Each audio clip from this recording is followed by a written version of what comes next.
lana waqhawula namabutho wonke Ha holwa umgilili khona isithombe ngasibona ke xawulana nomgilili yawo bonke laba babekhona bakithi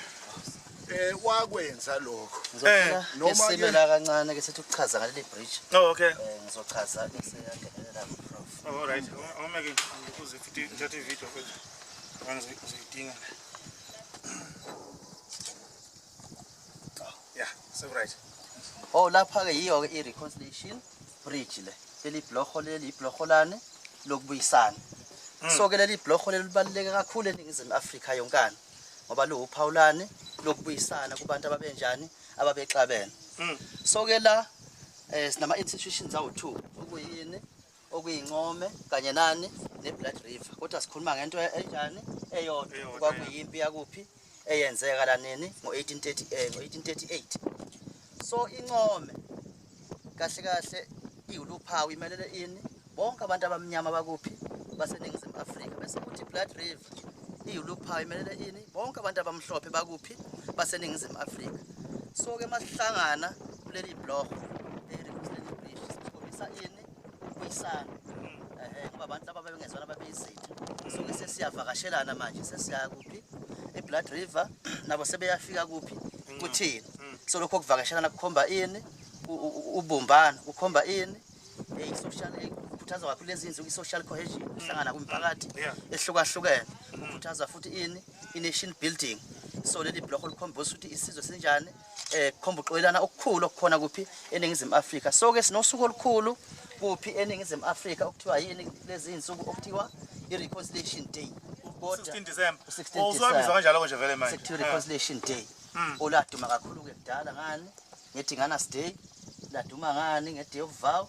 laduma ngani ngeDay of Covenant so utheke mayisefika kuhulumeni wentando yini ngwaseshintsha kama-holiday leli kwaletha kwathi i-Day of Reconciliation usukulane lokuxolelana so ke sine-Day of Reconciliation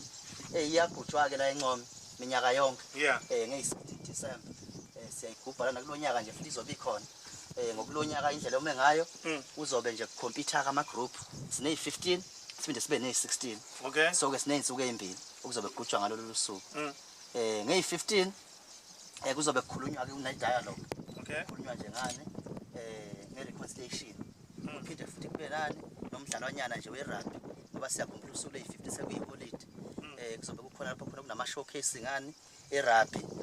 azobe bekhona-ke amaqembu aphuma ko-Fryhead ukukhuthaza i-reconciliation ukuthi kubonakale umuntu omnyama uRugby ikhombisile ukuthi umuntu omnyama nomhlophe bengahlangana through sport imidlalo iyakwazi ukuhlanganisa ndawonye kuzophinde futhi kube namahashi kanje lapho ugijima khona ihashi lapho enkanjini lapha kuzoba namahashi futhi lapho azobe egijima kuphinde futhi kube namaciko endawo azobe ecula laphaya ekhompyutha lesikhathi amahafi esesekhefini bayacula abantu bendawo umaskandi cishe sike sabona ngazi ko-Facebook ukuthi umfo kaSibiya uke wafika uZwelibanzi angazi noma siyamazi ukwenza lokho amaciko endawo nje kukhuthaza kakhulu amaciko endawo so azobe khona-ke nangeyi-16 ngeyi-15 sorry bese kuthi ngeyi-16 kuzobe kune-competition-ke la qala besuthu umhibo nomhubelo kuzamaZulu ngokuhlukana-ke amantombazane ishaman omama isigekhe kuze kube izicathameni kuze kuyogcina kuphi eNdlameni so ke ubuka nje into eziningi ngosuku olulodwa la eNcome cacile futhi yiwumfula Income yona umfula Income ngifuna ukuthi ngingezelele yiwona umfula Income lo ubaleka kakhulu ukuthi noma sithi impi yaseNcome impa izange izilwele nje akho mabutho ayeme ngapha amanye ngapha umfula uphendula igazi akho impi yaqhamuka le Intiba yehla yathi lokho kufanele kulungiswe 1998 ngakhethwa ngaba usihlalo abantu abawu8 ababekhethelwe ukuthi ke qalwe lesigcina magugu 1998 kwase mase sivulo wafika uMbeki deputy president wafika iNgonyama wafika uPhindangene kwafika nezinye ikhulu uSiphiwe Nyanda wahlala yogcwala abantu wethu kwafika amabhunu amabili elinye uSkuma likhuluma isiZulu ize loshona lehamba nalelinye ke le Afrikaner bond hamba na eliphethe isigungu samabhuku bonke abantu beza balalela bonke lekhulu esasikhona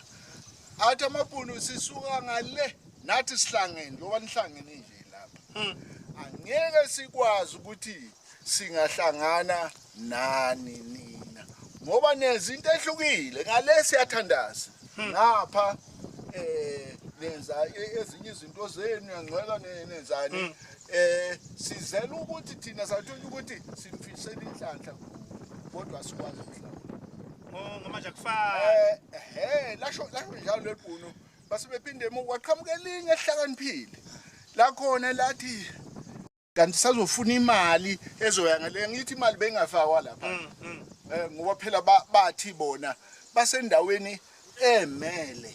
iSterkstone ifoundation eyathengwa kudala abafune lo museum sasithi zowakha khona bathi lutho angeke wakhiwe ngalase wagcina kucelelwe lapha manje ke mase kula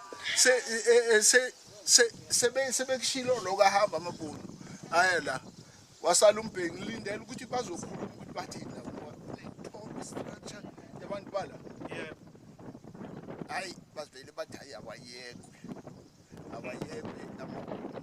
kanjalo banaka awafuna egijima la ngamahasha phethe flag nendala eSouth Africa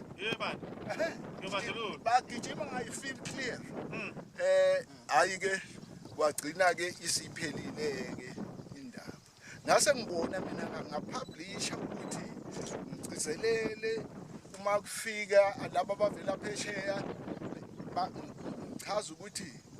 awukho ufulo waphenduka igazi abekho abantu abawu-3000 ababulawa imba ilwelanga la yalwela ngani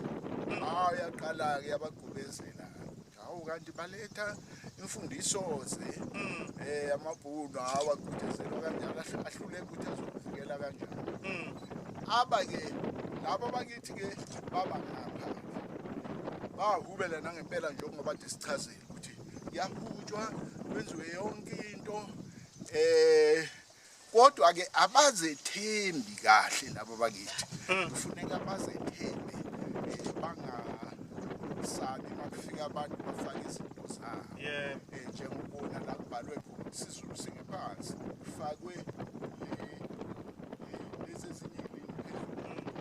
isiZulu kufanele kube yisona la mawuya lapha kuleya utraffic isibulu sodwa nani holiday msulu ali kodwa bayithola-ke imali ngoba imali kwathi base kwakhiwe le lachaza lelo bhunu lehlakaniphile bethi i-Fort Trenton Birthday ePretoria lachaza lathi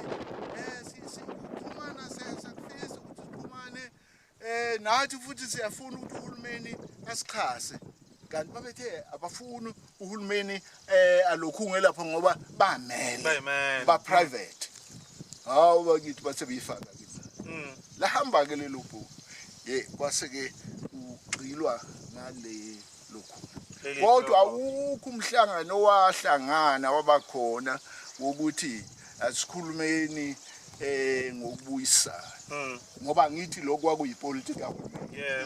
labo bachitha bathi azange isehlulwe empini kusho ukuthi ayizange ilwe impi kube khona uhlulwayo hayi kwaye kancane-ke iloku ukuthelelana amanzi kuhamba nomfula bakithi kwaba njalo cacile baba hayi angazi-ke sizocela ukuzwa kusisi laphana ukuthi senza njani manje isithupha angeke ngeke lokho ngaba amaplazi bayiwina lapho-ke ku-constitution bakithi angeke i-Western Cape bafuna ukuthi nge-referendum izomela sahlula yini ukuthi iKwaZulu-Natal ifane neSwaziland neLesotho neBotswana ngoba phela uma ubuka thina umnotho esinawo